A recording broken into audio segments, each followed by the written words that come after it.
Yes. And that's what communion is about. It's about us coming together. See, listen, grace isn't about how I hear grace and then I understand it and that's all I ever need to hear in order to have peace and joy.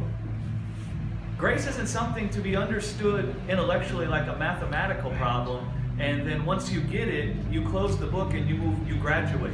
That's not how grace is designed to be. It's designed to be in the forefront of our minds. It's designed to become the meditation of our hearts, where every day when we're walking around, our hearts are all the time filled with the word of grace that has come to us in Christ. And see, and what happens is as that word of grace becomes the meditation of our heart, it feeds us with life. Well, we all the time need to be reminded of the word of grace.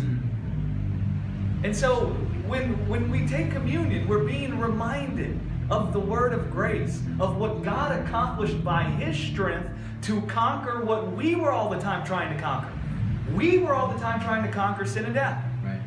Everybody was. Listen, guys, some of us, even though Jesus died and was raised 2,000 years ago, and we call ourselves believers now, we're still trying to conquer sin and death. And so thinking and speaking the sacrifice is about being reminded of what God's done to conquer death. And not just that an event happened, but let's crack open that event and see what this event means as it pertains to me in my life. Because Paul said something profound. He said, my life changed when I realized I was crucified with Christ. That it wasn't just Christ that died. The power is found in that I died in him and with him. And he said that changed the way he walked or lived or viewed everything in the earth. Right? And so we come together to be reminded of this, and communion helps remind us of this. We all the time need to have the word of grace put in front of us. We all the time need to receive strength from the work of God. All the time.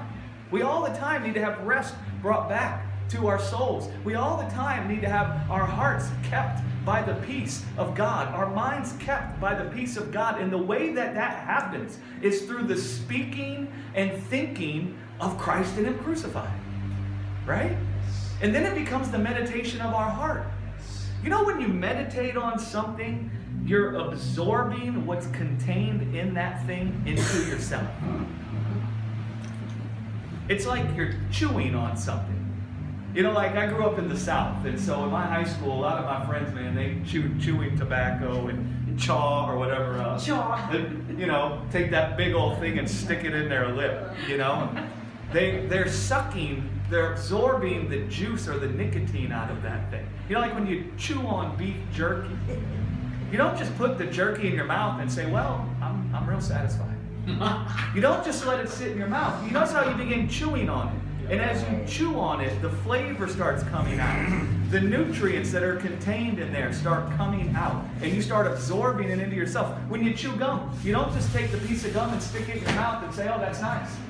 Now, if you just take the piece of gum and stick it in your mouth, you might get a sense of what the flavor is. But if you start chewing into that piece of gum, that flavor just explodes in your mouth and you absorb it into yourself. It's the same way with meditation.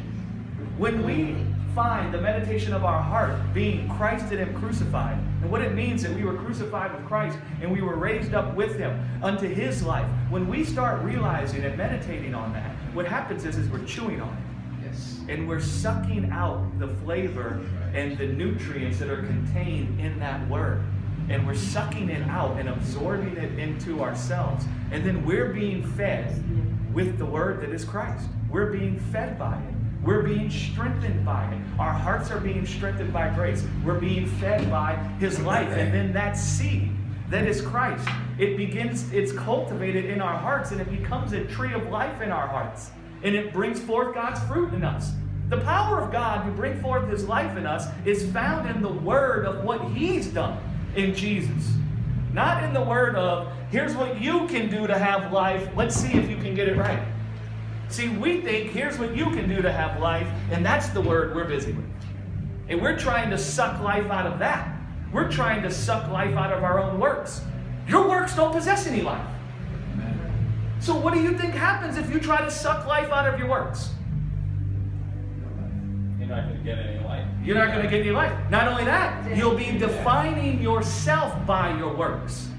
You're not the kind of being that was created to be defined by what they do, by what they get, or what they have.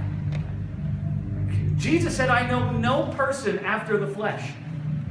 I judge no man according to the flesh, he said. So human beings are not the kind of beings that can be defined by the fruit you see in their life.